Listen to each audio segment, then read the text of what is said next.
véritablement Kivun à propos de la préparation à Shavuot.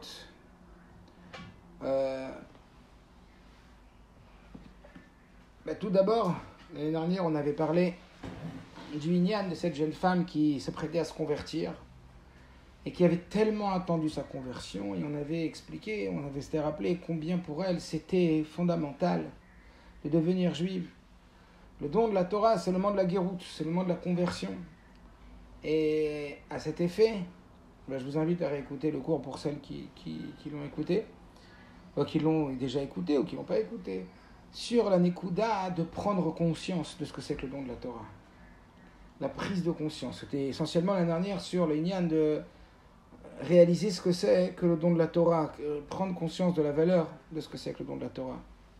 Parce que pour pouvoir vivre un événement à la hauteur de ce qu'il est, il y a besoin de le préparer, il y a besoin d'y réfléchir pour que ça nous touche le plus possible. Et donc on avait longuement expliqué que la chose, elle dépendait en réalité de ce qu'on connaissait de la chose. Alors, ce n'est pas véritablement la chose elle-même qui en dépend. C'est ce que nous, on en fait. Et donc, le Inyan de Matan Torah, c'est de ressentir qu'on reçoit la Torah à nouveau. Alors, c'est Kol HaKavod à ces femmes qui sont là ce soir, qui sont là pour se poser la question et s'arrêter. Mazé Matan Torah. C'est quoi la Nekuda de Matan Torah? S'arrêter pour vivre la chose convenablement. Et pour véritablement prendre tout ce qu'il y a à prendre. Puisque ce n'est pas juste une commémoration, comme on l'a déjà dit je ne sais combien de fois, et que le rabbi le répète. Et s'il le répète si souvent, c'est parce qu'on doit l'entendre si souvent. Advarem alen iskarim venaasim. On s'apprête à recevoir dans quelques jours le don de la Torah. Ça veut dire, dites-vous que vous n'avez pas encore reçu le don de la Torah. Ça veut dire, en tout cas, le don de la Torah tel qu'il va être donné dans quelques jours, on ne l'a jamais reçu. Donc c'est une nouvelle dimension du don de la Torah. Et donc se demander, ok, qu'est-ce que c'est cette Nekuda du don de la Torah? Qu'est-ce que c'est que cette profondeur du don de la Torah? Alors évidemment qu'il y a beaucoup à dire là-dessus, il y a beaucoup de façons d'aborder le don de la Torah. Tu as reçu un cadeau, déjà. Est-ce que tu sais que tu as reçu un cadeau? Est-ce que tu sais que tu es en train de t'apprêter à recevoir un cadeau? Imaginez-vous, votre mari vous a acheté un diamant de 3 carats, une rivière, un bracelet de diamant. Waouh, on se prépare à un mariage, le mariage de votre enfant. Waouh, on reçoit un cadeau, comme on l'a dit, un très très beau cadeau. Waouh, on s'y prépare. Et on se prépare à quoi? Vous allez recevoir quoi? Est-ce qu'il y a cette réflexion de je vais recevoir un cadeau, je ne vais pas recevoir un cadeau, et pas des moindres. Et ça, c'est ce qu'on avait donc un peu développé l'année dernière. Et que la chose, en vérité, encore une fois, le cadeau qu'on recevait, c'était pas forcément en toute conscience de la valeur du cadeau. Et il fallait étudier et comprendre c'était quoi le cadeau. Dafka, j'étais avec, là maintenant, mon ami Daniel Kaminski, le beau-frère, le gendre de celle pour qui on fait le cours à Nishma, de Nicole. Et il y a bien longtemps, on travaillait ensemble dans le diamant. Et un jour, on avait pris un diamant de 5 carats, ça vaut quand même pas mal d'argent, on confiait chez un diamantaire et on devait la présenter à un client. Et c'est Daniel qui l'a gardé chez lui, seulement il l'a mis dans sa bibliothèque, assez bas comme ça dans la bibliothèque. Et le lendemain, il m'appelle paniqué, il me dit « Yosef, j'ai perdu la pierre ». Je dis « Quoi ?» Il me dit « La pierre, elle a disparu ». Et là, c'était la panique, on a cherché partout, vous imaginez quelle somme, on n'avait pas du tout les moyens de pouvoir rembourser cette pierre. C'est seulement au bout de 48 heures qu'il m'a dit « Yosef, c'est quoi? Je l'ai retrouvé, tu sais où? Je l'ai retrouvé dans le coffre à jouets de mes enfants. » Parce qu'il y avait un enfant qui avait pris la pierre, elle n'était pas assez haute, et il avait cru que c'était quelque chose de brillant, quoi. Et puis il avait joué avec quelque chose de brillant, et puis il avait rangé dans le coffre à jouets. Vous imaginez si nous aujourd'hui on se disait qu'on est en train de ranger la Torah dans un coffre à jouets, que Hamouda Gnouza, cette merveilleuse chose qu'est la Torah, on la range, ok, quand on a le temps, on n'est pas conscient. Donc éveiller cette conscience. Ça, c'était le cours de l'année dernière. Cette année, on va s'arrêter sur un autre point. Et pour s'arrêter sur cet autre point, on va commencer avec une Gemara, avec ce que la Gemara dit. Donc je vais vous lire directement en français. C'est la Gemara dans Shabbat, Daf Pechet Amud Bet. Qu'est-ce qu'elle dit la Gemara? Alors je vous lis. Donc, il nous dit que lorsque Moshe Rabbeinu est monté sur le mont Sinaï, Rabbi Yoshua ben Levi, lorsque Moshe Rabbeinu est monté dans les cieux, il a rencontré là-bas les anges du service, les Malachi Asharet. Et là, les anges du service, ils ont commencé à dire à Dieu, Ribono shel haolam, maître du monde, Ma'el Iludisha benenu, qu'est-ce que fait le fils d'une femme parmi nous? Alors il a répondu, les Kabel Torah, bah.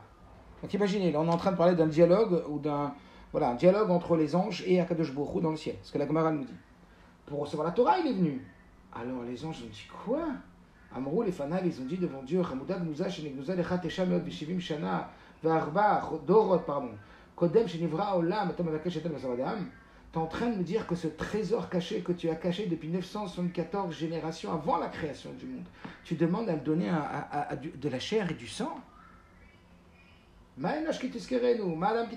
C'est quoi l'homme pour que tu t'en rappelles, pour que tu lui donnes de la place?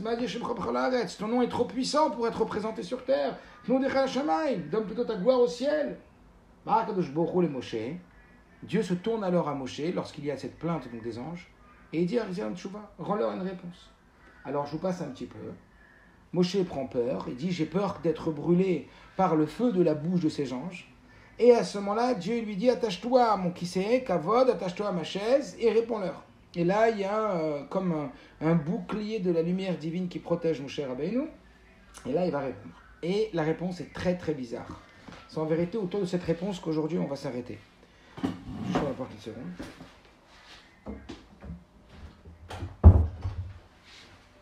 Alors c'est quoi en réalité, c'est quoi la plaidoirie? Moshe Rabbeinu donc prend son courage à deux mains et il leur dit, ok, maître du monde, dans la Torah que tu nous donnes maintenant, qu'est-ce qu'il y a écrit? Je suis l'Éternel ton Dieu qui t'a sorti d'Égypte. Et là il se tourne vers les anges et il leur dit, les Mitzrayim Yaratem, vous êtes descendus en Égypte, vous, pour avoir la Torah que c'est écrit, je suis l'Éternel ton Dieu qui t'a fait sortir d'Égypte? Vous êtes descendu en Égypte? Vous n'êtes pas descendu en Égypte. Pourquoi vous voulez la Torah? Après, il continue. Chou Maktiba. Qu'est-ce qu'il y a écrit encore des 10 commandements? Tu n'auras pas d'autres dieux à ma face. Mais pour avoir des autres dieux, il faut vivre parmi des peuples qui se trompent et qui servent d'autres dieux. Il dit quoi? Parmi les autres peuples, vous vivez, vous les anges? Vous vivez dans le Hémet, vous? Donc quel rapport avec vous, tu n'auras pas d'autres dieux? Chou Maktiba. Qu'est-ce qu'il y a écrit ensuite? Il leur dit, c'est écrit, tu te souviendras du jour du Shabbat. Ça veut dire que tu respecteras le Shabbat. Tu respecteras le Shabbat. Pourquoi vous travaillez toute la semaine? Pour que vous ayez un ordre de vous arrêter Shabbat. Shuv Maktiva, qu'est-ce qu'il y a écrit? Tu respecteras ton père et ta mère. Il dit, ah ben tiens, parce que vous avez des parents, vous, les anges? Pour devoir les respecter, recevoir un ordre de respecter vos parents? Quel rapport la Torah avec vous? Il nous dit. Shuv Maktiva. Encore, c'est écrit quoi? Tu ne porteras pas de faux témoignages dans le business. Il dit, pourquoi vous faites du business, vous, pour être tenté de faire des faux témoignages? Quel rapport avec vous? Shuv Maktiva. Qu'est-ce que c'est écrit? Donc, Kabed et Tadicham et Timecha. Donc, ça, on a dit, tu respecteras ton père et ta mère. Vous avez un père et une mère, vous? Chouv, qu'est-ce que c'est écrit? Lotirta, lotinov, lotinov. Tu ne tueras pas, tu ne jalouseras pas et tu ne voleras pas. Pourquoi vous avez un Yitzhara, vous? Et là, à ce moment-là, les anges, mis à de boulot. Ils ont dit, allez, t'as raison, mon cher Rabbeinu. C'est pour toi. Et en plus, il va donner les cadeaux. Qu'est-ce que c'est que cette réponse de mon cher Rabbeinu? Qu'est-ce que c'est que cette réponse de mon cher Rabbeinu? De quoi on parle? Les anges, ils ne connaissent pas la Torah. Les anges, ils ne savent pas ce qu'il y a écrit. Les anges, ils ne savent pas qu'ils ne sont pas descendus en Égypte.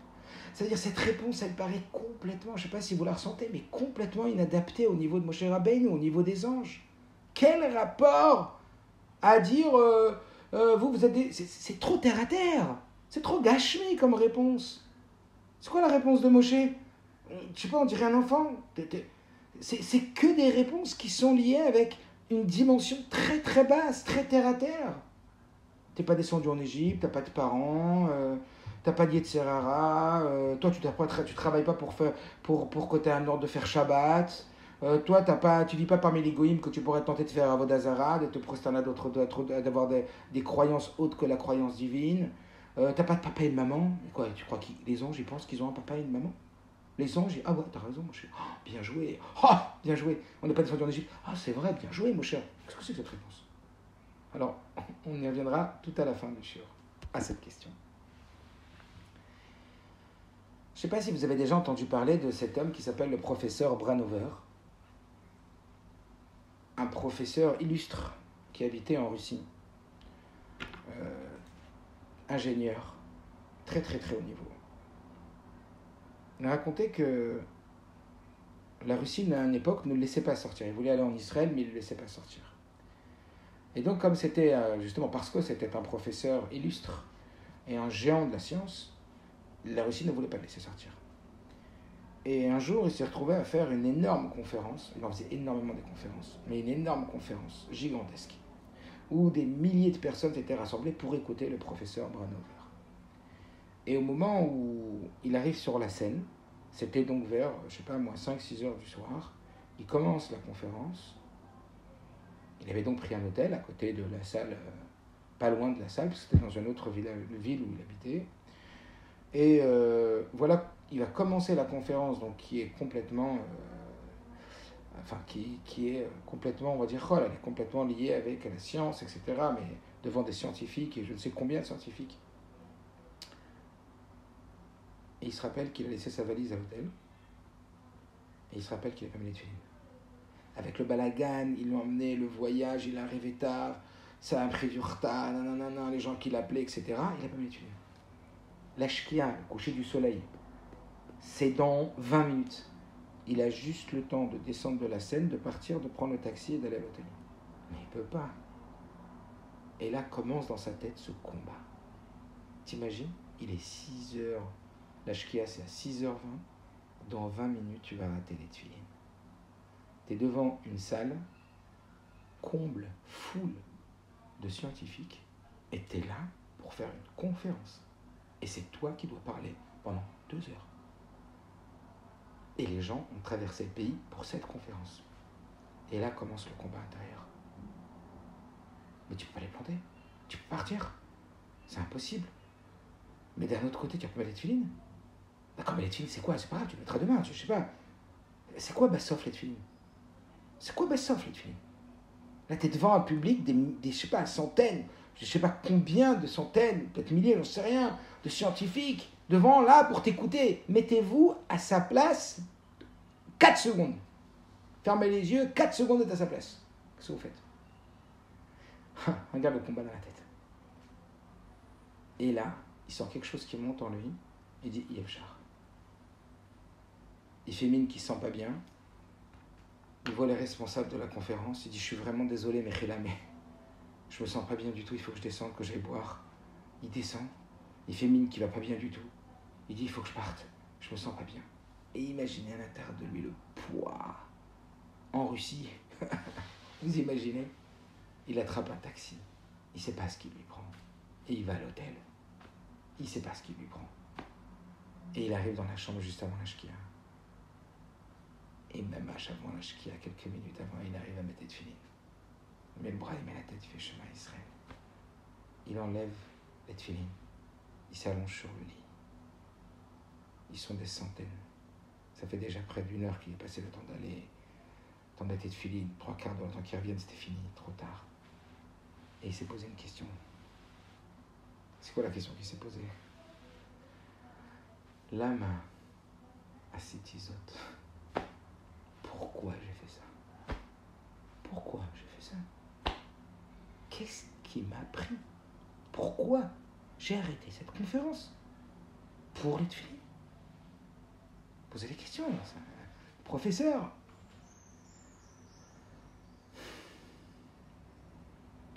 Et c'est la question qu'on va parler, en réalité, c'est la question dont on va parler aujourd'hui. Aïtraïvout les maasé. Ça veut dire l'importance de l'action. Aïkar ou amaasé. La nekuda de Matan Torah. Aïkar ou amaasé. L'essentiel, c'est l'action. L'essentiel, c'est de faire l'action. Incroyable. Quand on réfléchit un peu, comment ça se fait que notre religion, comment ça se fait que la seule vraie religion, la religion du Hémet, elle est tellement basée sur de l'action. Elle est tellement basée sur des actions qui paraissent dénuées de sens ou dénuées d'importance par rapport à l'intention, par rapport au regesh. On a 613 mitzvot.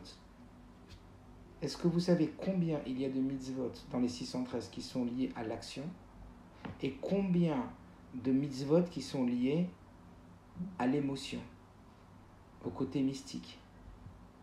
606 mitzvot sur les 613, ce sont des mitzvot qui sont liés à faire quelque chose.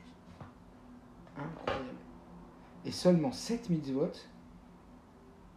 elles ont un trait avec des émotions. L'amour, la crainte, la émouna. Mais tout le reste, c'est que cuillère chalavi, cuillère bassari, Shabbat, allumer la lumière, pas mettre un vêtement qui est mélangé du lin et de la laine. Qu'est-ce que c'est que ça? Qu'est-ce que c'est que cette religion? Qu'est-ce que c'est que cette relation avec le Créateur? Quand on parle religion, on parle émotion, on parle spiritisme, on parle spiritualité, on parle de la spiritualité, on parle d'être spirit, on parle d'être dans le... C'est encore plus haut que l'émotionnel. Mais c'est en tout cas pas du matériel, c'est pas des actions, c'est tellement loin. Et c'est davka ça qu'on dit sur quelqu'un qui fait tchouva. Au début de la tchouva, quand il fait tchouva, c'est assez impressionnant. Mais quand il fait tchouva, il est plein d'émotions, plein de croyances, plein de Dieu. Mais au bout de 2 ans, au bout de 3 ans, c'est pas possible. On fait toujours la même chose. Shavuot, Sukkot, Tfilin tous les jours. Quelque part, il y a une répétition de l'acte qui risque d'atténuer énormément l'enthousiasme, la spiritualité dans le service divin. C'est quand même bizarre. Alors, là, juste entre parenthèses, rappelez-vous de la Gemara qu'on a fait tout à l'heure. C'est un peu bizarre ce que Moshe Rabbeinu il lui parle. Il est devant des anges qui sont coulo spirituels, qui sont complètement dans la vision de la grandeur de Dieu. Et de quoi il parle? Il parle d'action, de respecter son père et sa mère, de faire Shabbat. Quel rapport avec les anges? Et en quoi ça a été la réponse qui a fait que Moshe il a gagné en vérité le jugement? La question fondamentale, c'est quoi l'histoire? Regardez la Torah jusqu'où elle donne de la place à l'action, de l'importance à l'action. On va regarder une lettre ensemble du Rabbi qui est assez incroyable. Alors je la mets sur le... J'espère qu'elle va sortir. Voilà. Ah ben, voilà. Donc on va la lire ensemble cette lettre. C'est une lettre du Rabbi. Regardez plutôt ce qu'elle dit cette lettre. Voilà. Donc j'allais rapidement. Lettre 21-27. Je vous bénis et je vous salue. J'ai reçu avec plaisir votre lettre qui n'était pas datée. Quelques jours plus tard, j'étais satisfait de recevoir également une lettre de votre mère qui dit merci la mieux. Voilà, puisse Dieu faire que son état de santé continue à s'améliorer. Qu'elle conçoit beaucoup de satisfaction de vous mettre de votre mari, une satisfaction chassidique, des enfants, etc. Il me semble vous avoir déjà écrit quelquefois afin de vous souligner. Écoutez bien à partir de maintenant. Il vous semble vous avoir déjà écrit quelquefois afin de vous souligner que conformément à l'enseignement de nos sages, l'action est essentielle et non l'étude. Il en est de même pour notre Torah et ses mitzvot, pour lequel l'accent est systématiquement mis sur l'accomplissement effectif, moins sur la parole et encore moins sur la pensée. Certes, la foi et la connaissance sont la base de la pratique, surtout d'après ce qu'explique la Chassidoute, comme le verset dit « Connais le Dieu de ton Père », d'après ce qu'elle dit de l'amour et de la crainte de Dieu à l'origine de la Torah et des mitzvot que l'homme pratique par la suite. C'est vrai que c'est l'amour et la crainte qui nous poussent à aller vers l'action. Pour autant, pendant la majeure partie du jour et de la nuit, c'est-à-dire pendant la plupart des années, on attend de nous un accomplissement concret. Et celui-ci conditionne la profondeur de la compréhension. Judaïsme, vous avez dit judaïsme? Spiritisme, spiritualité? Non. C'est pas tellement une religion spirituelle, c'est une religion très très matérielle. C'est d'ailleurs, on va le voir, la religion la plus matérielle de toutes les religions. D'abord, ça s'appelle une religion, la religion juive. Mais cette dimension-là de la Torah, elle vient nous amener à descendre et à avoir un comportement ou avoir une relation essentiellement dirigée vers l'action. Mais l'action qui n'a même pas a priori de relation avec cette spiritualité. Allez ouvrir un Shulchan Aruch. Ouvrez le livre qui doit guider, qui est censé guider notre vie. Ça guide quoi? Ça guide toutes tes actions. Ça guide ta cuisine. Ça guide tes fourchettes. Ça guide tes couteaux. Ça parle de couteaux, ça parle de fourchettes, ça parle de chaussures, ça parle de vêtements, ça parle de... Je sais pas, c'est tellement, ça enlève tellement ce côté spirituel. Comme on va le voir, des gens, tu sais quoi, mais j'ai tellement d'émouna dans le cœur, je crois tellement en Dieu, je suis tellement dans le ressenti de Dieu. C'est pas ça que Dieu veut. Mon ami, Dieu il veut que tu pratiques la Torah et les mitzvot. Dieu il veut que tu mettes tes tefilines. Mais non, arrête de mettre tes tefilines. Moi je suis en connexion avec Dieu à chaque seconde, arrête avec tes lanières.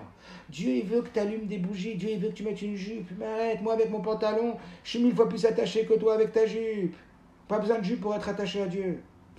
Ça s'entend, non? Pas besoin de collant pour être attaché à Dieu. Ça s'entend. Pas besoin de perruque pour être attaché à Dieu. Ça s'entend ou ça s'entend pas? C'est fou quand même que Dieu dit, tu veux t'attacher à moi, mets une perruque. Tu veux t'attacher à moi, t'es marié, mets une perruque.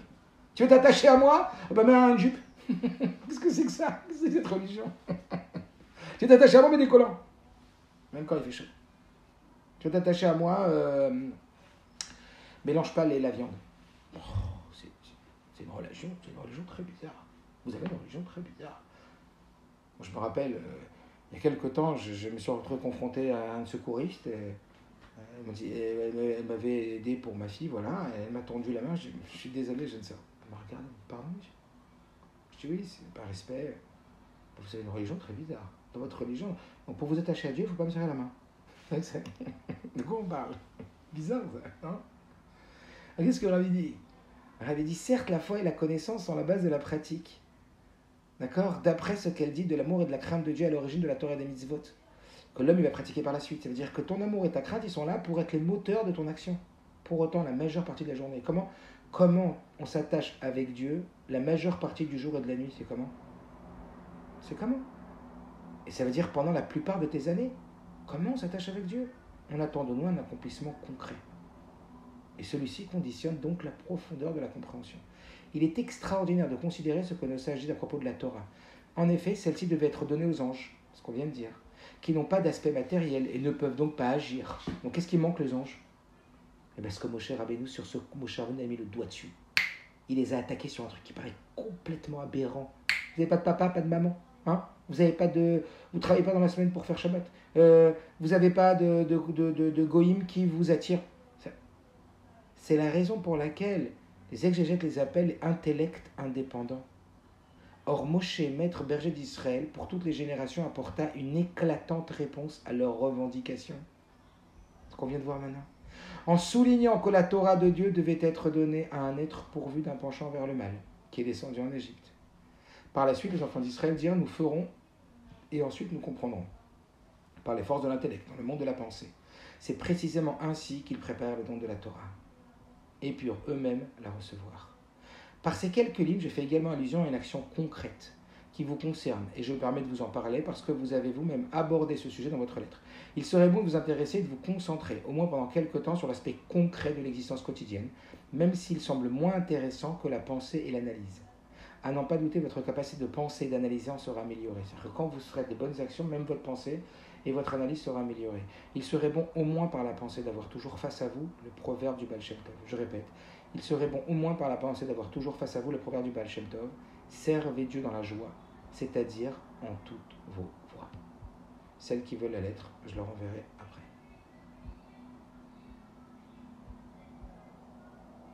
Voilà où on en est avec cette lettre. Donc, qu'est-ce que le Rabbi est en train de nous dire? À Ikar ou à Maaseh. L'action est à privilégier. Alors, il y a comme ça une histoire que je vous ai peut-être déjà racontée. C'était celui qu'on appelle l'Admour de Blougov, qu'il était dans les camps de concentration à Bergen-Belsen. Et en 1944, c'était donc l'avant-dernière année de la Shoah, il va parler à un officier de l'armée nazie, et il va lui demander, Shachem Nakem Damav, il lui demande une permission. Il lui dit, regarde, pendant une semaine, on ne reçoit pas de pain. Tu économises le pain. C'était le responsable de leur secteur. Mais seulement, à la fin de la semaine, tu me laisses faire un petit four et faire un pain spécial. C'était Pessah, c'était les matzot. Alors, l'officier dit, bon, ça m'amuse, pourquoi pas. Vas-y, ça va me faire économiser de l'argent en plus, le pain, il ne va pas le payer. Et il le laisse faire. Et il fait un petit four, juste avant Pessah, avec des petites brindilles, etc. Et il commence à cuire de la matzah. Ça faisait 5 ans que c'est pas mangé de matzah. Et là, au moment où on est en train de cuire la matzah, cet officier complètement saoul, il rentre. Il dit, qu'est-ce que c'est? Tu crois que j'allais te laisser faire? Tu crois que j'allais vous laisser faire vos trucs de religion? Et il casse tout, il envoie tout sur les roses. Et il arrive le soir de Pessah. Et le voilà retrouvé le soir de Pessah, tout le monde assis comme ça, ils essaient de se rappeler la Haggadah. On s'imagine pas, 1944. Pas si longtemps que ça. Et le voilà en train d'essayer de se rappeler par cœur de la Haggadah de Pessah. Et à ce moment-là, il sort un petit bout de matzah qu'il a réussi à sauver de ce que le marché nazi avait fait. Et il regarde tout le monde, il dit, voilà, j'ai un bout de matzah. Il y a un juif qui pourrait manger ce petit bout de matzah. Qui, à votre avis, va la manger? Celui qui va pouvoir faire la mitzvah.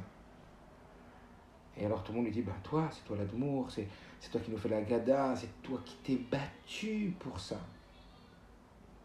Et il y a une femme qui se lève et qui dit, Admour, je m'excuse de parler, mais il me semble que celui qui est la plus habilité ici à manger cette morceau de matzah, c'est cet enfant, un enfant de 10 ans. Parce qu'en vérité, le but, c'est que cet enfant, il puisse transmettre à ses enfants, qui transmettront à ses enfants. Que dans 50 ans, 60 ans, les enfants ils continueront à réciter Manishtana malgré tout. Que notre peuple ne disparaîtra pas. C'est cet enfant qui en a besoin. Et là, tout le monde regarde cette femme et l'Admour, évidemment, il acquiesce. Et il donne à cet enfant à manger la matzah.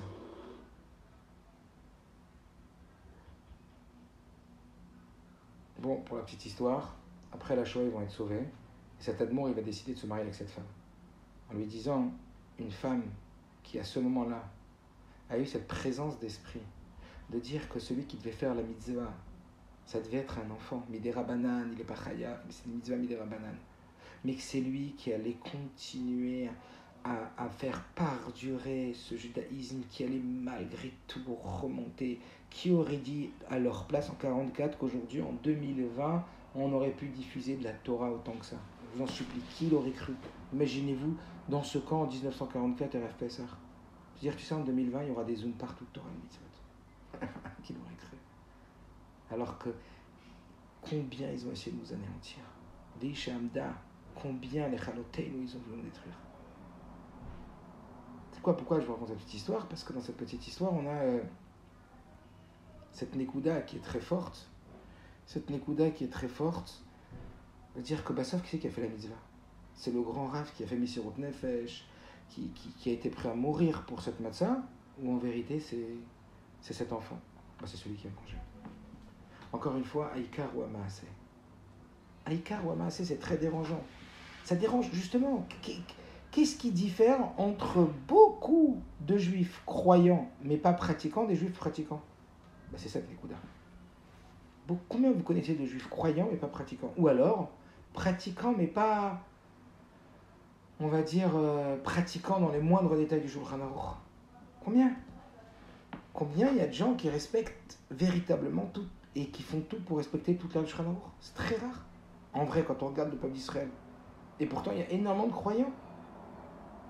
C'est ça qui dérange. Comment, pour Dieu, l'action, elle peut être aussi essentielle? Ça marche pas.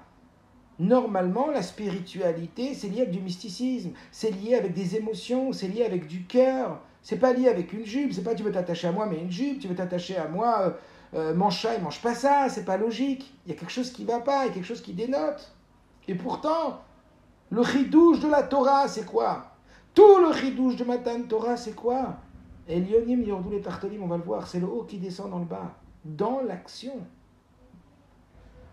Et Dafka, je ne sais pas si vous avez déjà entendu parler de ce livre qui s'appelle le Sefer HaKuzari, c'est un livre où un homme il rêve, et on vient lui dire dans son rêve, Dieu il aime beaucoup tes intentions, mais il n'aime pas tes actions.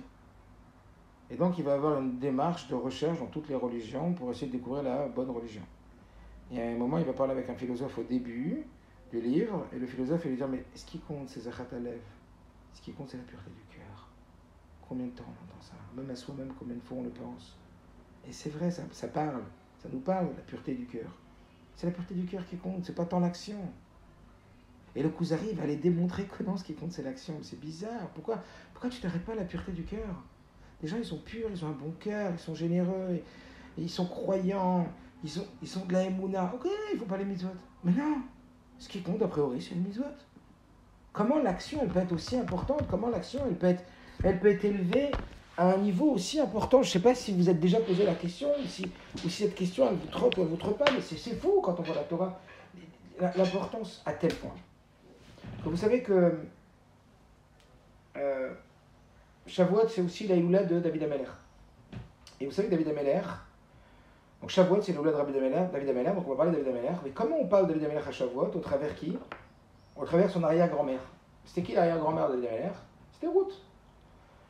Histoire de la Megillat Ruth. Et c'est quoi l'histoire de la Megillat Ruth? Je vous la fais en très très court. Eh bien, c'est un homme qui s'appelle Elimelech, qui est marié avec Naomi, et il est très riche, et il arrive à un moment où c'est la famine, et tout le monde vient le voir pour lui demander. Et lui, qu'est-ce qu'il fait? Il s'en va. Il un peu plus qu'on lui demande, il sauve. Grande bêtise. On ne se sauve pas quand on a besoin de nous, au contraire. Et là, ben voilà, il s'est sauvé, il est parti, et malheureusement, ça va aller de pire en mal pour lui là-bas.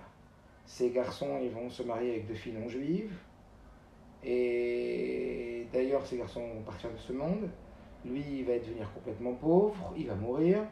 Sa femme, Naomi, elle se retrouve toute seule avec ses 2 belles-filles, mais qui sont des belles-filles qui ne sont pas juives, parce que les 2 filles se sont mariées, comme on l'a dit tout à l'heure, avec des non-juifs. Et c'est quoi toute l'histoire de la Megillat Ruth? Je vous invite à la lire je vous invite à la lire avant Shavuot. Qu'est-ce qui va se passer? Eh bien, le début de l'histoire de la Megillat Ruth, c'est justement Naomi qui dit à ses belles-filles, vous n'êtes pas juives, restez ici, moi je vais aller rejoindre ma famille en Israël. Et l'une des 2 va dire, ok, je comprends, je vais rester ici avec mes parents, le confort. Et la deuxième, qui s'appelle Ruth, elle va dire, je te suis. Elle dit, mais qu'est-ce que tu me suis? Elle dit, je te suis, quoi qu'il. Je te suis au bout du monde. Elle dit, mais je ne suis pas au bout du monde. Elle dit, si. Là où tu iras, j'irai. Là où tu dormiras, j'irai. Là où... Ce que tu feras, je le ferai. Et en vérité, ça parle de quoi? On parle de l'arrière-grand-mère de David Ameler. Donc comment on parle de David Ameler ici? Au travers d'une future convertie qui s'appelle Ruth. Et c'est comme ça qu'on fait les louanges de David Ameler. Bizarre, non? On loue la grandeur de David Ameler au travers de son arrière-grand-mère. Comme on dit, si tu as une grand-mère louable, tu auras des petits-enfants à la hauteur de l'arrière-grand-mère, ou de la grand-mère, la transmission. Et qu'est-ce qui est tellement incroyable chez Ruth? Qu'est-ce qu'elle fait, Naomi, quand on regarde le début de l'histoire de la Megillat Ruth?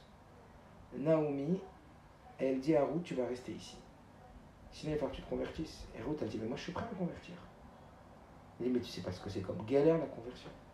Tu sais pas ce que c'est que la conversion. Et c'est là qu'elle va commencer à faire tout pour la déchauffer. À faire tout pour lui dire, mais tu sais pas ce que c'est que la religion juive. La religion juive, c'est hyper contraignant. C'est ultra contraignant, la religion juive. Et là, elle va commencer à lui sortir plein de choses pour justement la persuader de rester dans son pays, la dissuader de devenir juive. Donc le début de l'histoire de Ruth, c'est quoi? Après toute l'histoire que je vous ai racontée, c'est la dissuasion d'une belle-mère à sa belle-fille de ne pas devenir juive. Et c'est la détermination de Ruth à vouloir devenir juive. Et c'est comme ça qu'on loue la grandeur de David Ameler. Vous imaginez? Qu'est-ce qui va se passer? Qu'est-ce qu'elle va lui dire? Je vous le fais vite, comme Rachid explique là-bas, dans la Megillat Ruth. Elle lui dit, mais tu sais que...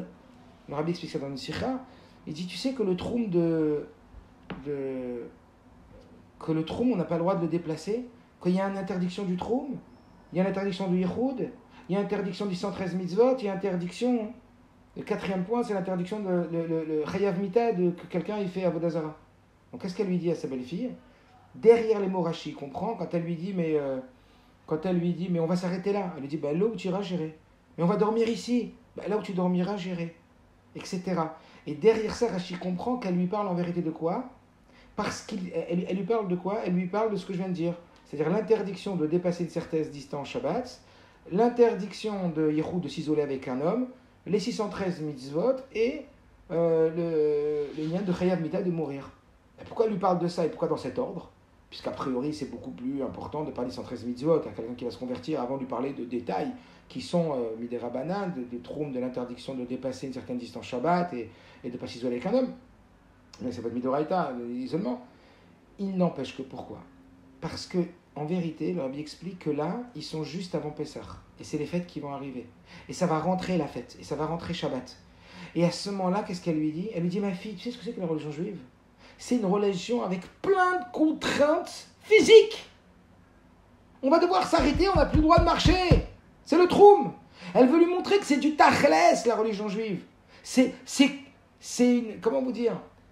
C'est une adhésion à un comportement de vie qui a priori n'a rien à voir ou a très peu à voir avec du mystique. 606 mitzvot qui sont dans l'action par rapport aux 7 autres seulement. Et donc quand elle lui parle, on dit chronologiquement pour lui montrer que c'est maintenant, on est devant la situation où je vais te montrer avec quoi tu vas te confronter si tu vas devenir juif. Tu n'auras pas le droit de sortir en dehors de 900 mètres le Shabbat. Là, on va devoir rester bloqué, on ne pourra pas avancer. Il m'a dit, là où tu t'avanceras pas, je n'avancerai pas. Oui, mais attention, il faut qu'on aille dormir. Mais tu sais qu'on ne pourra pas dormir dans n'importe quel endroit. Parce qu'on n'a pas le droit de faire yichoud, on n'a pas le droit de s'isoler avec des hommes. Donc ça se trouve, on va dormir dans un endroit catastrophique, on va dormir dans la rue. Mais je m'en fiche, je dormirai là où tu dormiras.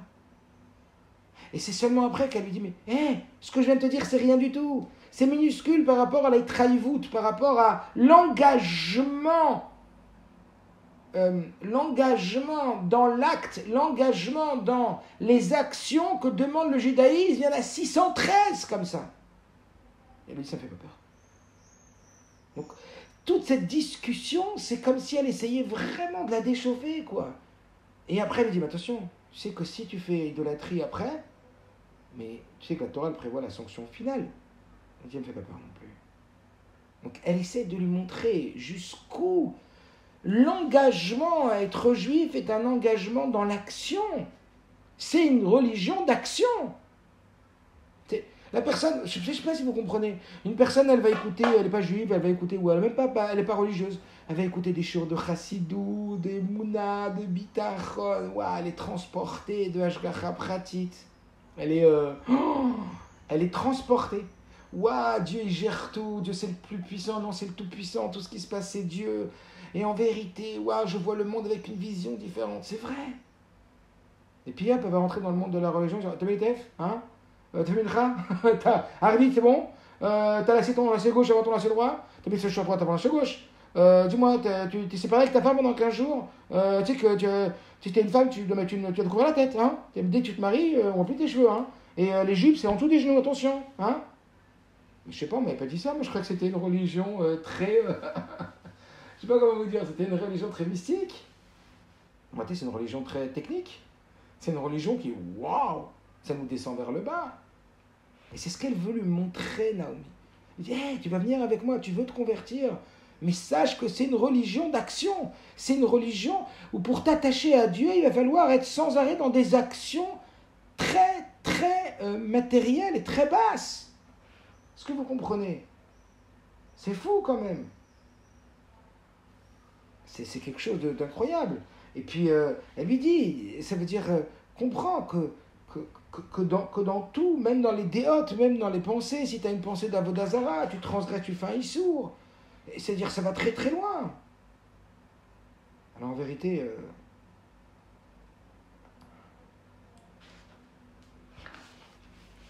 c'est une vraie question. Et la question c'est pourquoi Dieu, on va dire comme ça un petit peu, pourquoi Akadosh Baruch Hu, la question elle est très forte, hein, j'espère que vous l'avez. Pourquoi Akadosh Baruch Hu, pourquoi Dieu il a choisi un peuple de bras et de jambes et pas un peuple de cœur et de tête? Parce que si vous voyez la plupart du temps, comment on pratique cette relation avec Dieu? Par le cœur et par la tête ou par les bras et par les jambes? Mais c'est sans arrêt, tu te lèves le matin, tu dois dire Modéani, après tu dois faire Netilat Yadayim, après, c'est que des actions, après tu dois faire tes brachot, tu dois réciter des brachot, après tes brachot, tu dois ou faire ta tefila, ou mettre tes tefilines, et après, c'est sans arrêt, c'est sans arrêt des actions. Avant de manger quelque chose, tu fais une bracha, après manger, tu fais une bracha, tu fais que des actions, tout est lié avec, je sais pas, il y a très peu de spiritisme, on va dire, de spirit dans tout ça. Il y a, mais c'est très léger. Est-ce que vous comprenez? Donc c'est très compliqué. Très compliqué. Pourquoi? Parce que si on a envie de s'attacher à Dieu, le cœur, ça ne suffit pas. Pourquoi, si on a envie de s'attacher à Dieu, il faut passer par des actions aussi vides, a priori, de spiritualisme? C'est pas du tout spirituel ce que la Torah nous demande, vous comprenez? Alors comme ça, une fois, il y a un rav très connu en Argentine qui s'appelle le Rav Gutnick. Et on va aborder plusieurs niveaux de réponse. Le Rav Gutnick, qui c'est des conférences extraordinaires aux juifs et aux non-juifs, etc. Et ça marchait très fort. Mais un jour, il est passé devant le rabbi, il est venu aux États-Unis, alors qu'il habitait en Australie. Il est passé devant le rabbi, il a dit au rabbi, moi je crois que je vais arrêter mes conférences. Parce que je suis dégoûté. Parce que je vois que les gens à qui j'enseigne, et Dieu sait que je fais des conférences de qualité et que je prépare mes conférences, les gens n'avancent pas. Les gens n'avancent pas, ils restent les mêmes. Ils ont énormément de plaisir à écouter mes cours, j'ai énormément de compliments, énormément de hidoud, mais les gens ne changent pas dans l'action. À quoi bon tout ce que je fais? Alors je décide et je demande au rabbi la permission d'arrêter toutes mes conférences. Et le rabbi va lui donner deux réponses. Il dit d'abord, je t'interdis de faire ça. Petit 1, parce que sache que en tamula choseret rekam, qu'il n'y a aucun effort qui revient inutile. Aucun effort qui revient inutile. On ne voit pas toujours les fruits, tout de suite, et même rarement. Mais sache que tout ce que tu mets dans la tête de tous ces gens-là, ça va faire son chemin. Ça, c'est la première réponse. La deuxième réponse que le rabbi lui dit, c'est, eh bien, à partir de maintenant, ce que tu vas faire, c'est qu'à la fin de chaque conférence, avant de finir une conférence, tu vas leur demander de réfléchir à ce que maintenant, ils pourraient mettre en action dans leur vie au vu de cette conférence. Déboucher sur de l'action concrète. Super grosse conférence, hyper bien préparée, avec des PowerPoint, avec tout ce que vous voulez. Mais le rabbi dit, fini par une demande de mise en action de quelque chose. Il écoute le rabbi, il va continuer à faire les conférences. La conférence qu'il fait après d'avoir vu le rabbi, ok, il finit la conférence et tout, et voilà que le Shabbat d'après, il voit un homme qui avait jamais l'habitude de venir à la choule Shabbat, et il le voit arriver, et il lui dit, je suis très heureux de vous voir, c'est la première fois que je vous vois, bienvenue à vous, voilà, il l'accueille, etc. Et puis le Shabbat d'après, il est là, et il commence à rester au kidouche et participer, etc. Et puis il commence à parler avec lui, et donc... au fur et à mesure, le Rav lui dit, mais je suis très très heureux de vous voir tous les Shabbats, et je vous vois maintenant, au début vous êtes arrivé à midi, mais après 11h, après 8h, maintenant vous êtes là tous les Shabbats, et racontez-moi, qu'est-ce qui a fait que, voilà, on vous voit tout le temps maintenant, c'est génial. Et je vais vous dire ce qui a fait que je viens tous les Shabbats. C'est que j'ai assisté à l'une de vos conférences, c'est justement celle qu'il avait faite après avoir été chez le Rabbi, et vous avez fait une extraordinaire conférence, mais à la fin de la conférence, vous avez dit, ok, mais tout ça, il faut que ça change quelque chose. Il faut que ça descende dans les actes. Qu'est-ce que vous pourriez changer, qu'est-ce que vous pourriez faire maintenant pour que cette conférence change quelque chose dans votre vie? Alors je vous propose une hatzara. Je vous propose de décider ce Shabbat de ne pas fumer. Il a ajouté comme ça une idée. C'était tous des gens qui n'étaient pas du tout pratiquants. Et cet homme, il a dit, quand vous avez dit ça, je me suis dit, bon, j'ai 60 ans, je fume beaucoup, pourquoi pas jouer le jeu? Moi je suis juide, moi aussi je suis juif. Eh bien, je vais essayer de ne pas fumer ce Shabbat. Alors, j'ai mangé, j'ai regardé la télé vendredi soir, samedi matin, j'ai pris ma voiture, j'ai été au boulot. C'était un gros patron, les gens ils ont beaucoup d'argent là-bas en Australie. Il arrive dans son grand bureau, il ouvre son paquet de cigarettes pour prendre sa clope. Il dit, ah non, t'as décidé que tu n'allais pas fumer aujourd'hui, te rappelle-toi après la conférence. Alors j'ai fermé mon paquet de cigarettes. Puis après, je me suis dit, mais attends, mais si tu fumes pas, pourquoi tu n'irais pas à la choule aujourd'hui? Alors j'ai décidé de prendre ma voiture et de venir à la choule. Et puis j'ai assisté au kidouche et il y avait toutes les choses que j'aime bien, des gens qui parlaient, c'était intéressant. Ça m'a plu. J'ai dit, je viens la semaine prochaine. Puis ça m'a encore plus plu, et puis je suis venu le matin. Et aujourd'hui, c'était devenu un monsieur qui était chômeur Shabbat pour une action. L'action, elle change tout. Qu'est-ce que ça veut dire? Alors on va voir maintenant 3 points, 3 nékoudotes sur l'action. 3 grandes nékoudotes sur l'action. Pourquoi Dieu met en avant à ce point l'action? Pourquoi dans le judaïsme, on voue une force incroyable, plus qu'à la pensée, plus qu'à la parole, plus qu'à la méditation, à l'action? C'est une religion, j'aime pas ce mot, mais c'est une pratique d'action. C'est quoi la différence entre un religieux et un pas religieux? Je vous pose la question, c'est quoi la différence entre un religieux et un pas religieux? C'est pas que l'un il est croyant, l'autre il n'est pas croyant. C'est que l'un, sa croyance, il la met en action, et l'autre, sa croyance, il la met pas en action. Un, il a descendu sa croyance dans son action, et l'autre, il a laissé sa croyance en croyance. Est-ce que vous comprenez ou pas? Ça, c'est la différence qu'il y a entre un pratiquant et un pas pratiquant. Un religieux, il est religieux ou pas? Ça veut dire quoi, il est religieux? Ça veut dire quoi quand vous dites il est religieux, il n'est pas religieux? Est-ce qu'il met en action sa croyance? C'est ça que ça veut dire, est-ce qu'il est religieux ou pas? Est-ce qu'il a fait descendre sa croyance? Il y a des gens qui ne font pas Shabbat, qui ne mangent pas kasher et tout ça, ils vont te dire quoi? Moi, dans mon cœur, tu sais combien j'aime Dieu, moi? Comme l'exemple toujours qu'on donne, rigolade, mais j'étais à Avenue-Jaurès, il y a longtemps, je me rappelle, mais ça m'a marqué. À Avenue-Jaurès, il y a un jeune que je connais qui a ouvert une boutique comme ça. Il y a une mezouza, la boutique, c'est Shabbat, je sors de la chouche, je le vois, il a une cigarette comme ça à la bouche, il fume et tout. Et je lui dis, Shabbat Shalom, comment ça va? Il me dit, ça va, Baruch Hashem, Ishtabach, Shemo Lahad, merci mon Dieu, tout va bien. La boutique, ça va, il embrasse la mezouza. C'est Shabbat. Qu'est-ce que tu fais avec ta cigarette et ta boutique ouverte? Tu es en train de me dire, Baruch Hashem. Je suis plus croyant que toi, moi. Moi, je crois en Dieu, moi. Moi, je sais que la bracha vient d'Hachem, moi. C'est quoi la différence? Est-ce que ta croyance, elle descend dans de l'action ou pas? Est-ce que tu rends ta croyance quelque chose qui va être de l'action? Mais pourquoi? Pourquoi Dieu, il a décidé de mettre le paquet? Pourquoi Dieu, il a décidé de mettre l'essentiel dans l'action? Je ne suis pas en train de dire qu'il ne faut pas avoir de marche à vote, et que je ne suis pas en train de dire que la tefila, ce n'est pas important, pas en train de dire que l'amour et que la crainte, ce n'est pas important. Mais regarde, je ne sais pas, une personne qui ne connaîtrait rien, tu lui dis, tiens, je vais te faire découvrir la seule vraie religion, le niveau du Dieu d'Israël, le seul vrai Dieu. Je vais te faire découvrir le maître. Et je vais t'apprendre à rentrer en connexion avec Dieu. À quoi il s'attend, je vous supplie? Je vais te faire rentrer en connexion avec Dieu. Tu veux rentrer en connexion avec Dieu? T'es une femme? Alors mets une jupe en dessous du genou. Mets des collants. Couvre-toi les coudes. T'es marié, peut-être perruque. Couvre-toi la tête. Tu veux rentrer en connexion avec Dieu? Avant de manger, fais une bénédiction. Récite une bénédiction. Fais une action. Fais une bénédiction. Action de grâce avant le repas. Action de... Tu vas t'attacher. Moi, je sens rien du tout. Pas tellement de mysticisme dedans, pas tellement de ressenti, pas d'émotion. Je me sens pas en train de vibrer, je me sens pas en mode lévitation. Je monte pas, quoi. C'est waouh. C'est une religion très platonique, quoi. Est-ce que vous comprenez?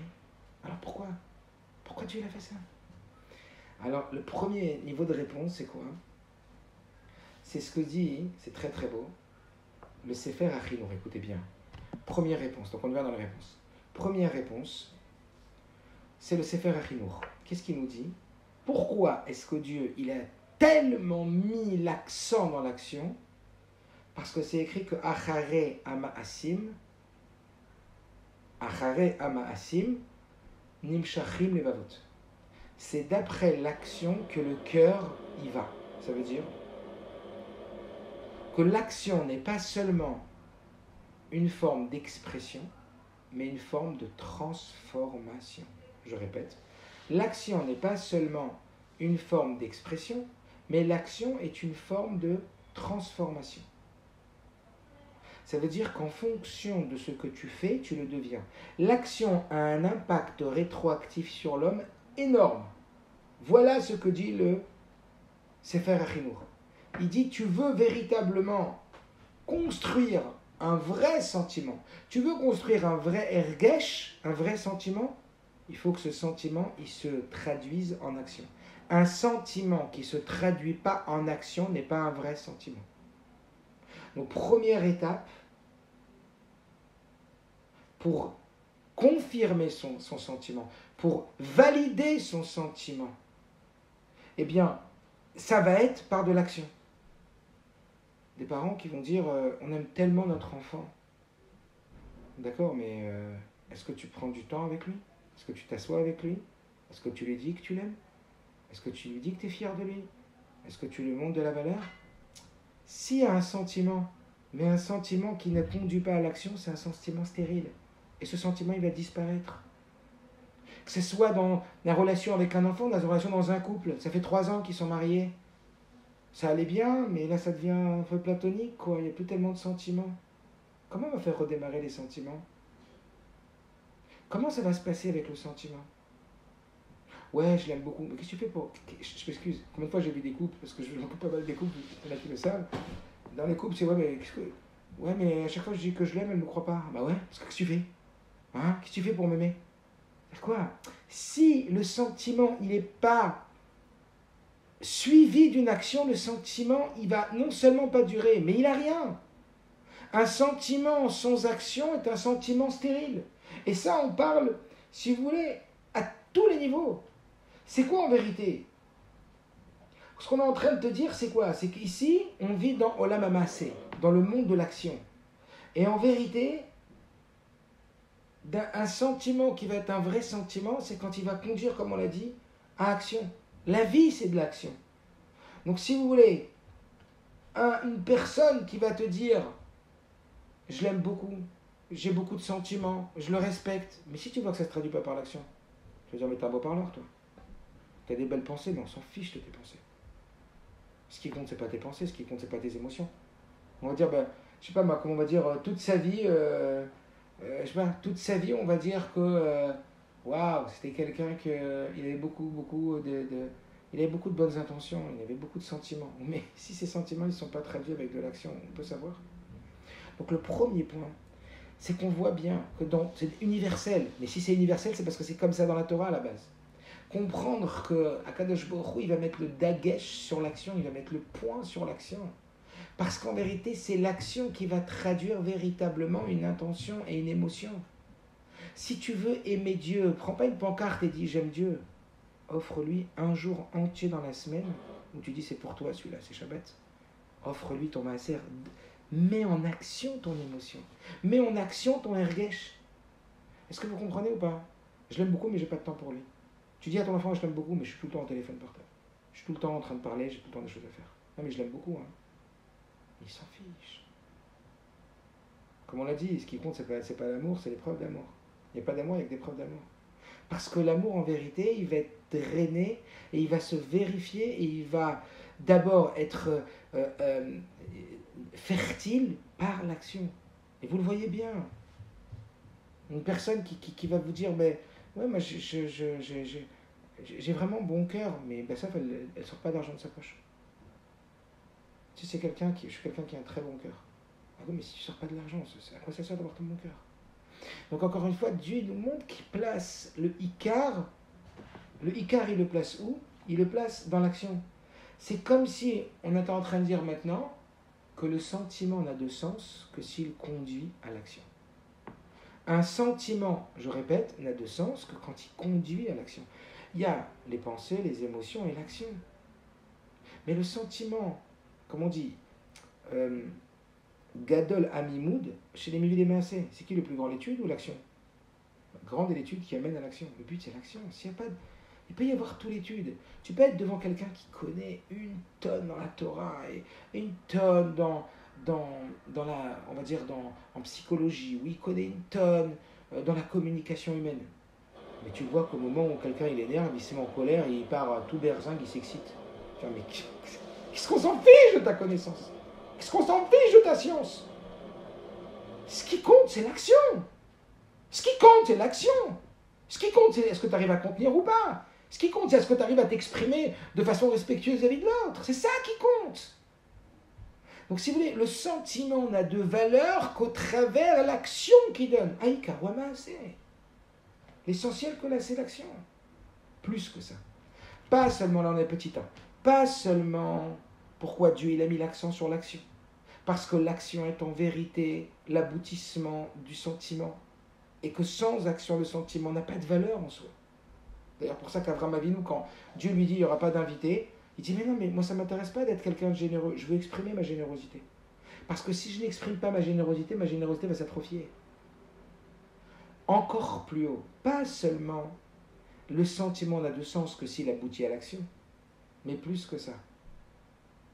L'action est régénérateur de sentiments.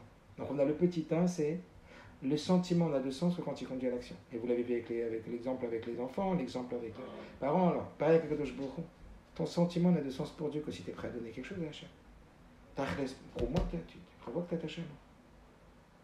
Montre-moi Shabbat, montre-moi ta jupe, montre-moi ta perruque, vas-y. Ce qui compte, c'est que ton sentiment, il amène à de l'action.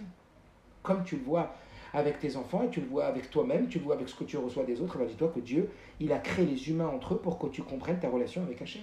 Ce qui compte pour Dieu, c'est ce que tu veux faire de ça. C'est fort. Deuxième niveau, ce qu'on m'a dit, l'action, c'est pas seulement la validation du sens du sentiment, mais c'est l'augmentation du sentiment. Ça veut dire que quoi? Que non seulement ici, on a dit que le sentiment il est validé par l'action, mais l'action va renforcer, va construire l'émotion. Comme on a dit tout à l'heure, l'exemple du couple, ça fait 3 ans qu'ils sont ensemble, et on voit que c'est devenu 5 ans qu'ils sont ensemble, 10 ans qu'ils sont ensemble, c'est platonique. Tout de suite, ce que je veux dire, tu ne peux pas aller acheter quelque chose à ta femme, tu ne peux pas lui acheter un cadeau. Vous ne pouvez pas organiser quelque chose pour votre mari, passer à l'action. Première chose que je fais pour celles qui ont déjà eu affaire à moi, une des premières choses, c'est quoi? C'est de faire un jeu où chacun il doit demander à l'autre qu'est-ce que je pourrais faire pour contribuer à ton bien-être. Qu'est-ce que je pourrais faire? Pourquoi? Parce que c'est tellement le chaos entre eux, c'est tellement... chacun est convaincu de se dire mais quelle catastrophe, ça me saoule, il me fatigue, il me saoule, ça me fatigue, ça me saoule, j'aime plus, je veux plus, etc. Il faut réapproprier son cerveau, à prendre conscience que l'autre il est là pour contribuer à ton bien-être. Et pour ça, il faut passer à l'action tout de suite. Arrête avec tes sentiments, arrête de parler des problèmes, passe à l'action. Ça va prouver à l'autre que tu veux vraiment son bien. Tu veux prouver à l'autre que c'est vraiment son bien? Ne lui montre pas tes intentions. Ne lui dis pas mais je veux ton bien. Passe à l'action. Et donc c'est quoi le petit jeu? Vous voulez régénérer un couple? Allez, chacun à son tour, il va demander à l'autre qu'est-ce que je pourrais faire aujourd'hui pour contribuer à ton bien-être? Qu'est-ce que je pourrais faire? Il n'y a pas une preuve plus grande que ça. Quand l'autre il va voir qu'il est en train de faire quelque chose pour contribuer à son bien-être. Mais ça va être une démonstration claire d'amour. Est-ce que vous comprenez? Il n'y a pas. Et ça va régénérer cet amour. Et c'est pareil avec un enfant. Et c'est pareil avec Hachem. Tu veux t'attacher avec Hachem, fais pour lui. Fais ce qu'il te demande. Rentre dans l'action. Donc l'action, en vérité, il va augmenter, ce qu'il a dit tout à l'heure le Rabbi. L'action, il va augmenter ta compréhension, il va augmenter ton ressenti pour Akadosh Baruch Hu. Même si au début, tu ne comprends pas, tu dis l'action, c'est complètement détaché de toute spiritualité. C'est trop bas l'action. Pourquoi Dieu t'a misé tellement ta nikuda sur l'action? Moi, je voulais une religion en mode zen, en mode tibétain, en mode je médite toute la journée. La Torah, c'est pas je médite toute la journée. Bien sûr qu'il y a un moment de méditation, mais c'est pour être plus dans l'acte. C'est 90%, 95%, comme on a dit. Sur 613, il y en a 606. Dans la journée, tu deviens juif. Qu'est-ce que tu fais toute la journée quand tu es un juif attaché à Dieu? Tu fais des actions. Démonstration d'amour pour Hachem. Est-ce que vous comprenez? Alors,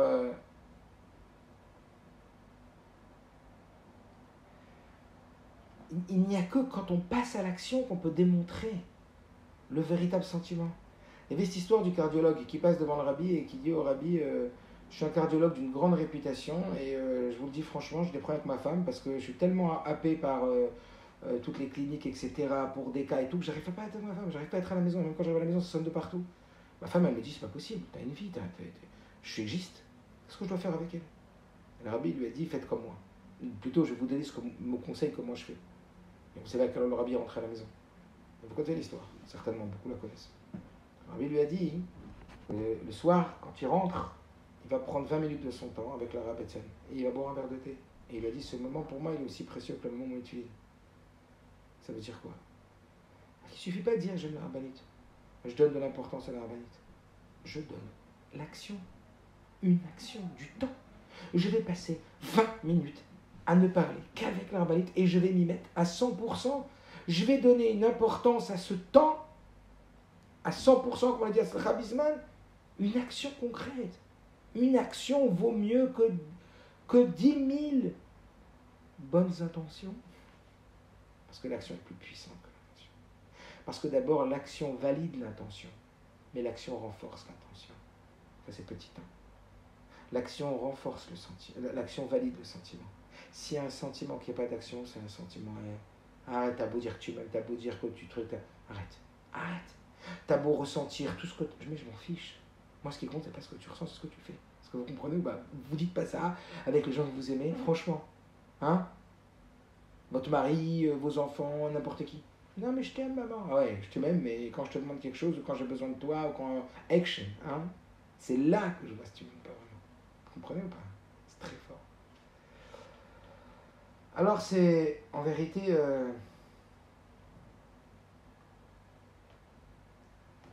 Cette Nekuda-là, ce point-là, qui en vérité, comme on l'avait dit,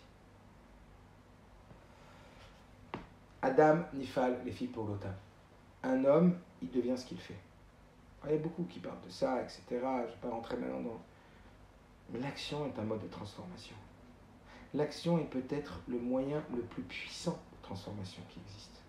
Combien de fois des gens sont passés devant le rabbi, ils ont parlé, ils ont dit au rabbi, voilà, j'arrive pas à être suffisamment calme et je suis nerveux. Et le rabbi lui a dit, la prochaine fois, empêchez-vous d'agir pendant 60 secondes.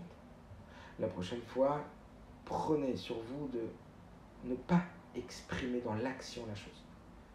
Et à force de ne pas exprimer dans l'action et de trouver des autres alternatives, évidemment, pas de renfouler, vous allez voir que ça va disparaître de vous. C'est-à-dire que le fait de ne pas faire va faire disparaître profondément cette teva.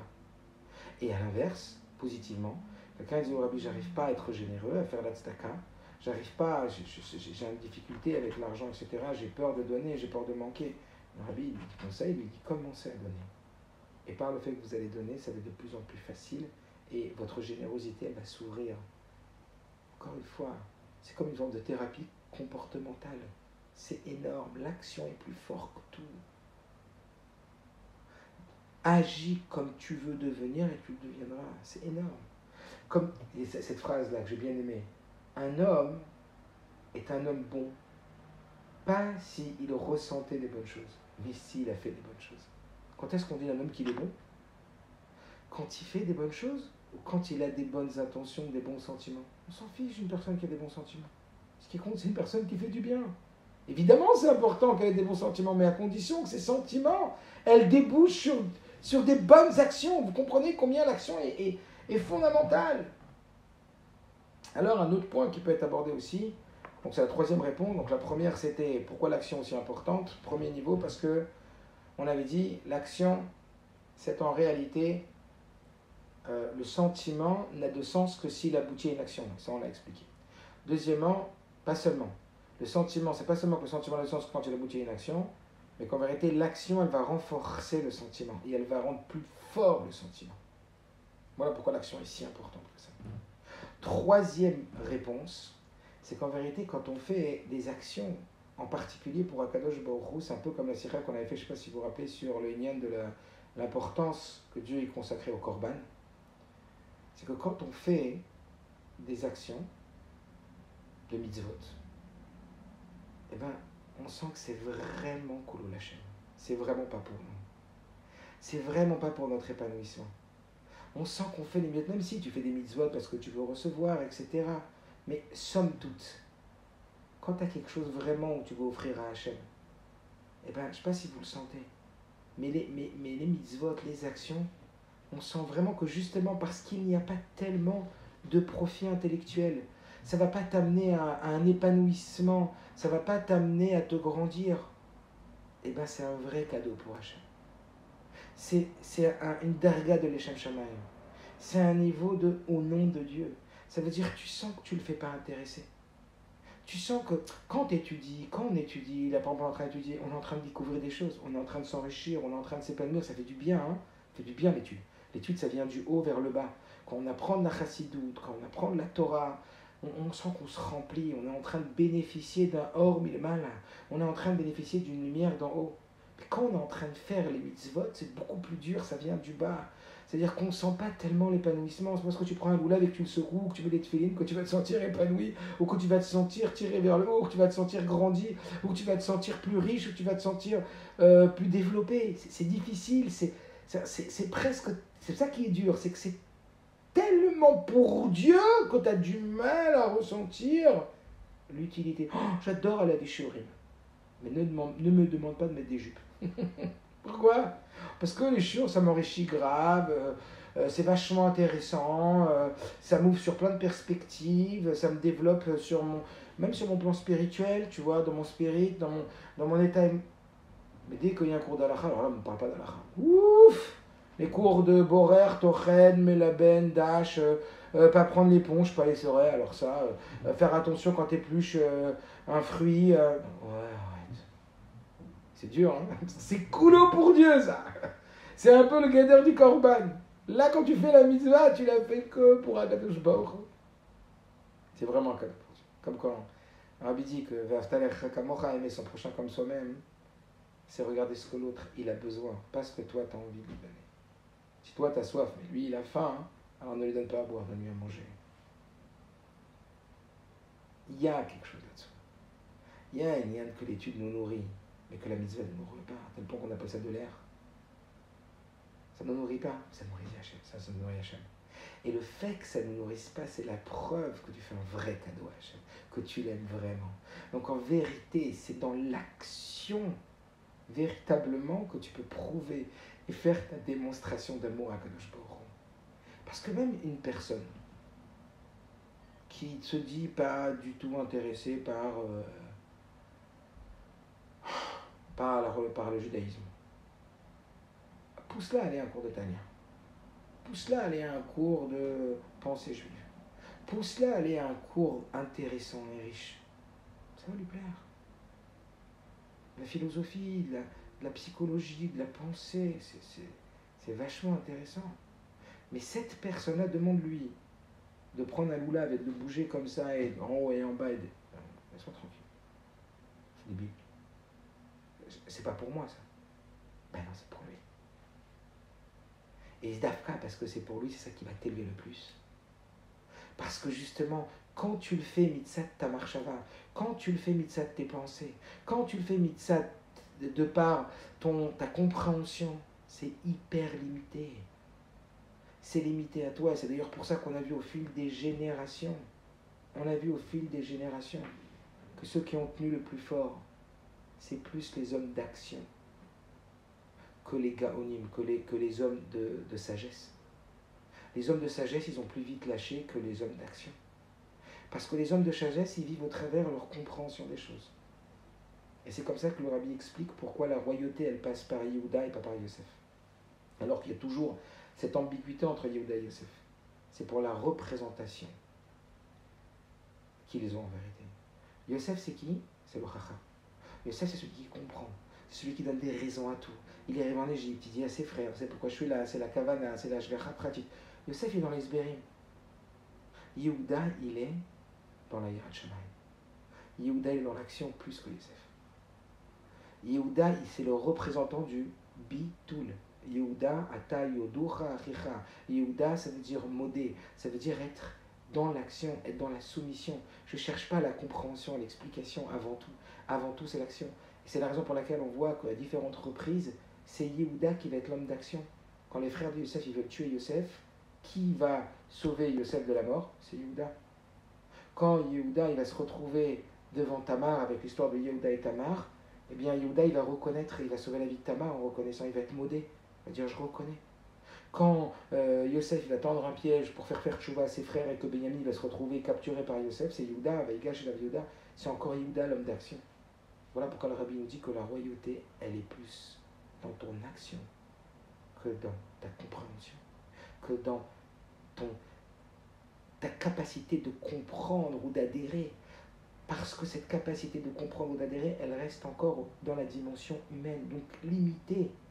Le jour où tu comprends plus, c'est fini. Le jour où ça te dépasse, c'est fini.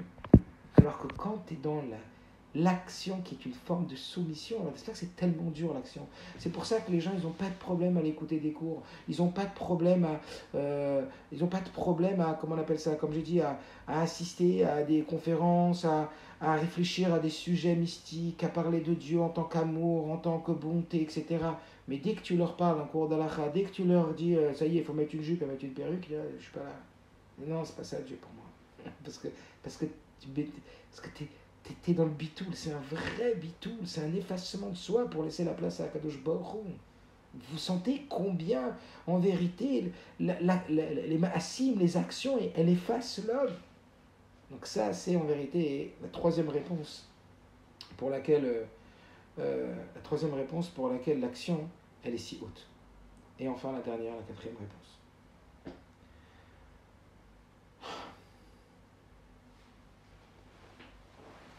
Alors là, on va s'élever d'un cran. Donc, merci Hachem. Allez, en moins de 9 minutes, c'est terminé. La quatrième réponse, c'est un cran encore bien au-dessus. Donc, essayez de vous accrocher. Pourquoi l'action est si importante? Pourquoi Dieu, il a misé la quasi-totalité de sa relation avec nous à travers l'action? Tout c'est vrai ce qu'on a dit avant. Et là, on passe un cran supérieur.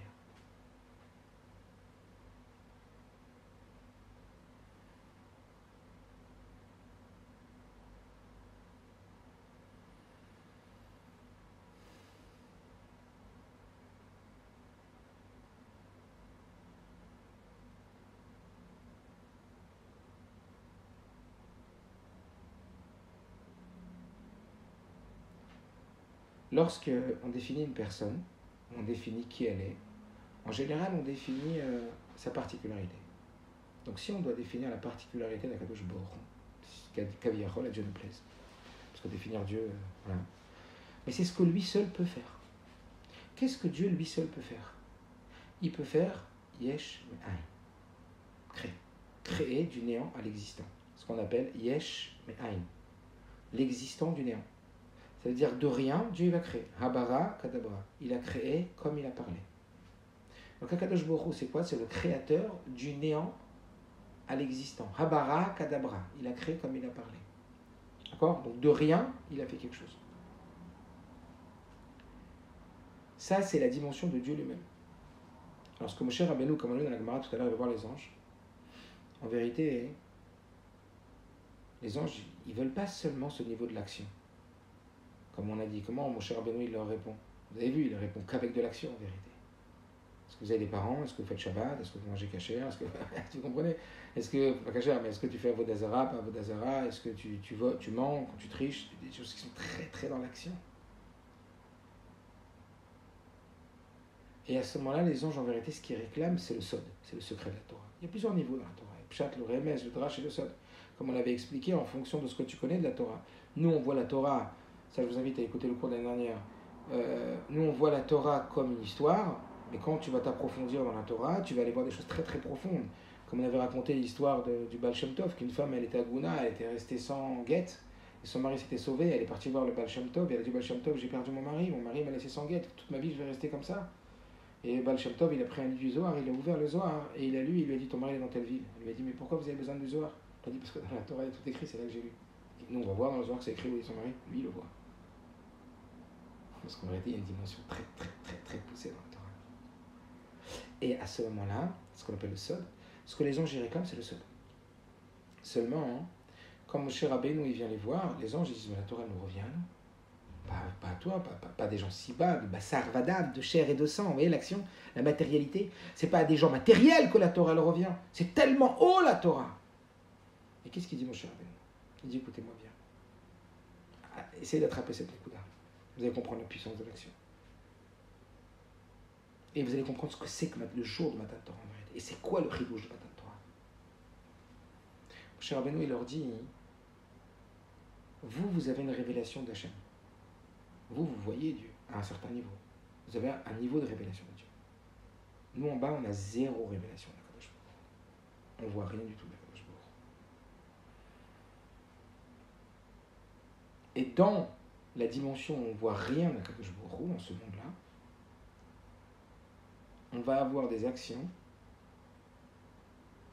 excusez-moi du terme, qui font comme s'il y avait Akadosh Baruch Hu. Donc nous, quelque part, c'est comme si on créait du néant à l'existant. Ça veut dire que Dieu s'est mis kaviachol, à Dieu ne plaise. Sur terre, il a décidé, Dieu, d'être comme néant sur terre. Au point où il y a des gens qui ne croient pas en Dieu. Tu l'as vu Dieu? Tu as vu quelque part Dieu? Tu n'as pas parlé de providence divine, d'Ashgara Pratit, tu n'as jamais vu Dieu. Dieu, il s'est fait comme invisible sur terre. Pourquoi? C'est ce que dit Moshe Rabbeinu. Moshe Rabbeinu, il dit, Dieu lui-même, ce qu'on appelle, c'est le koach aitrachut dans la chassidout, c'est celui qui passe du néant à l'existant, celui qui fait du néant à l'existant. Et ça, il n'y a que Dieu qui peut faire ça. Maintenant, vous les anges, vous avez une révélation d'Akadosh Baruch Hu. Effectivement, plus on descend et moins il y a de révélation. Mais nous, en bas, on est à zéro. Au mode zéro, il y a zéro révélation. C'est le noir absolu. Mais nous, quand on fait des actions concrètes, qu'est-ce qu'on fait? On est en train de prouver au monde que Dieu existe au travers de nos actions. C'est nos actions qui révèlent sa présence. Ça veut dire quoi? C'est-à-dire que nous, on est en train de prendre quelque chose qui s'appelle sur terre du néant et on le rend existant. On est en train de prendre du ein et on le rend yesh. Mais ein le yesh. On est en train de faire de quel... C'est comme si, ok, pour tes enfants, j'ai compris, c'était beau votre cours là pour les enfants. C'est vrai que ce qui compte, j'ai compris ce soir, que ce qui compte pour mon mari, ce qui compte pour mes enfants, c'est vraiment passer à l'action. C'est pas seulement être dans l'intention, c'est pas seulement être dans le sentiment. Ça serait rien si un sentiment il aboutit pas à une action. C'est vrai que l'action elle va renforcer le sentiment. Quand je vais faire quelque chose pour quelqu'un, j'ai plus le. Mais par rapport à Dieu, quel rapport? Par rapport à Dieu, quand tu vas faire de l'action, tu vas montrer que Dieu il existe dans un monde où Dieu il a complètement disparu. Donc, kaviachol, à Dieu ne plaise, toi qui as libre arbitre, qu'il n'y a que toi et Dieu, Dieu il a créé comme s'il y avait le dévoilement de Dieu lui-même, puis ensuite des petits dévoilements et de plus en plus petits de Dieu, et puis en bas le trou, le noir absolu. Mais à cet endroit où c'est le noir absolu, à cet endroit où on ne voit rien, quand on va faire des actions par Kadosh Baruch Hu, nous on dit, celui que les gens disent qu'il n'existe pas, on va faire qu'il existe. On va rendre existant l'inexistant. Celui qui s'est placé comme inexistant, on va le rendre existant. Et comment? Par les actions. Donc qui on va toucher en vérité? On va toucher quoi? On va toucher Oransof, on va toucher Dieu lui-même. Ça veut dire que Moshe Rabbeinu, ce qu'il est en train de dire aux anges, il leur dit parce que nous on ne voit rien, parce que nous on ne voit pas du tout Akadosh Baruch Hu. Alors cela fait que quand on mène des actions pour Dieu, dans le monde de l'action, qui est un monde où on ne voit pas Hachem, eh bien on est en train d'attraper Dieu lui-même. Alors que vous ne pourrez jamais attraper Dieu lui-même parce que vous avez un niveau de révélation. Et cette révélation, elle empêche ce niveau de quoi rétrachou, c'est-à-dire du néant à l'existant. Il n'y a que nous qui pouvons faire du néant à l'existant. Vous, c'est de l'existant à l'existant parce qu'il y a déjà une révélation. Mais nous, puisque Dieu c'est complètement caché, on va faire du soi-disant néant à l'existant. Donc on va toucher à Dieu lui-même. Donc nous, faites-nous confiance. Dans cette action où on ne voit rien d'Hachem, on est en train d'attraper Dieu lui-même. Parce que Dieu est rentré dans l'action. Pourquoi Dieu il est rentré dans l'action et pourquoi Dieu n'est que dans l'action? Écoutez bien. Parce que lorsqu'on dit de Dieu qu'il est infini, Dieu est illimité, c'est pas Dieu lui-même. C'est un niveau de Dieu. Pourquoi? Parce qu'à partir du moment où on dit qu'il est illimité, ben c'est qu'il ne peut pas être limité, donc il ne peut pas être tout. Donc il est illimité. C'est ce que les anges y voient. Donc cette forme d'illimitation est une limitation, puisqu'il ne peut pas être limité. Quand est-ce que Dieu il est illimité? Vous savez quand est-ce que Dieu il est vraiment illimité? Qu'il est vraiment lui-même? C'est quand il est en même temps l'illimité et en même temps le limité. Il est tout à la fois. Ce qu'on appelle nimna animnaut, l'opposition des contraires, l'essence de Dieu. Et dans quoi il peut y avoir cette opposition des contraires? Qu'en même temps il est illimité et il est limité dans l'action. Voilà pourquoi vous avez compris ce soir la réponse de Moshe Rabbeinu à la Gemara. C'était pas incroyable que devant les anges, qu'est-ce qu'il leur répond? Il leur répond comme le Rabbi l'a dit dans la lettre, le monde de l'action. Parce que dans le monde de l'action, allez, oublie-moi ton histoire que grâce à l'action, ton émotion, elle a un sens. Oublie l'histoire que grâce à l'action, ça renforce ton émotion. Oublie l'histoire que tu offres à Dieu quand tu fais une action. Et c'est vraiment pas pour toi. Passe au niveau que Dieu lui-même, il est dans l'action. C'est l'infini qui habite le fini. Nimna animnaot, l'essence même de Dieu, tu l'attrapes par l'action. Est-ce que vous imaginez ce que ça veut dire? Moshe Rabbeinu, il leur dit, mais les anges, comme il a dit le Rabbi tout à l'heure, vous avez vu? Dans la lettre 27, 21, 27 que je vous invite à relire. Vous avez vu ce qu'il a dit? Tout le chidouche de Matan Torah, c'est quoi? Avant, il faisait déjà. Mais cette action, elle ne pouvait pas être un support de l'essence divine. Le cadeau de Matan Torah, c'est quoi? Tu sais, c'est quoi le cadeau de Matan Torah? C'est que quand tu fais une action, tu attrapes Dieu lui-même, tel que les plus grands, hauts niveaux d'anges, ils ne pourront jamais attraper Dieu lui-même. C'est qu'une révélation. C'est pour ça qu'on dit qu'ici-bas sur terre, il y a fait Sha'achad Bitshuva, ou Ma'asim Tovim Mikol Chayolamaba. C'est plus important un instant d'une mitzvah sur terre plus que tout le monde futur. Est-ce que vous saviez que c'était un vendredi avant Shabbat et un homme qui ne pouvait pas être enterré, un chassid qui ne pouvait pas être enterré parce qu'il y avait des problèmes de papier, etc. Le rabbi, il a demandé à ce qu'on trouve un médecin qui lui permette d'être enterré avant Shabbat. Et c'était très très important de ne pas laisser un corps comme ça, jusqu'à ce qu'ils n'ont pas trouvé. Ils ont trouvé un docteur. Et qu'est-ce qu'il est docteur? Il a une folie. Qu'est-ce qu'il a dit? Il a dit, franchement, moi je veux bien enterrer, faire le papier comme quoi il est mort avant pour l'enterrer, mais à condition que le rabbi me donne son lamaba. Vous imaginez cette histoire? Et le rabbi a donné son lamaba pour une mitzvah. Le rabbi a offert son lamaba pour une mitzvah. C'est ce que c'est que la puissance d'une mitzvah? C'est Dieu lui-même. Srar mitzvah mitzvah. L'action, c'est d'une puissance phénoménale. Dieu se trouve dans l'action des mitzvot. Vous imaginez que ça veut dire? L'histoire de Rabbi Yitzhak de Berditchov, qu'il a montré à un homme qu'il n'y avait pas plus important que l'action, avec cet étrog, que certainement vous connaissez cette histoire, que lui aussi, il a vendu son lamaba pour un étrog, que le Khatam Sofer, il s'est mis à pleurer avant de mourir. On lui dit, pourquoi tu pleures, t'as peur de la mort? Il a dit, non, je pleure parce que je ne pourrai plus faire la mitzvah des tzitzit, je ne pourrai plus faire cette action. Quand tu fais l'action des mitzvot, c'est Dieu lui-même que tu attrapes. Merci Rabbi de nous éclairer, merci la Chassidoute de nous faire comprendre l'importance et comprendre c'est quoi Matan Torah. Le haut, il descend en bas, il n'y avait pas d'écho, parce que la voix divine, elle pénétrait dans la matière, elle pénétrait dans les montagnes, elle pénètre dans l'action. Alors à nous de jouer, à voir différemment l'action. Véritablement recevoir la Torah, c'est comprendre que Dieu, il a décidé de mettre son essence dans l'action. Faire les mitzvot. Ikar. Kol yemot hamashiach etchat hametim talui b'maasenu v'avodatenu b'shas v'megalut. Tout ce qui compte, c'est de faire Torah ou mitzvot. Kabbalat Torah b'simcha b'pimiut. Que chacun d'entre vous puisse recevoir la Torah dans la joie et la profondeur et d'être méritant de voir très très vite le Mashiach Tzidkenu. Vous dire juste que ce cours-là, il a été pas mal à partir d'un cours de Rav Ashkenazi et d'une sikha du Rabbi sur le Nyan de Koach Eitrachut. Voilà. Aslachat.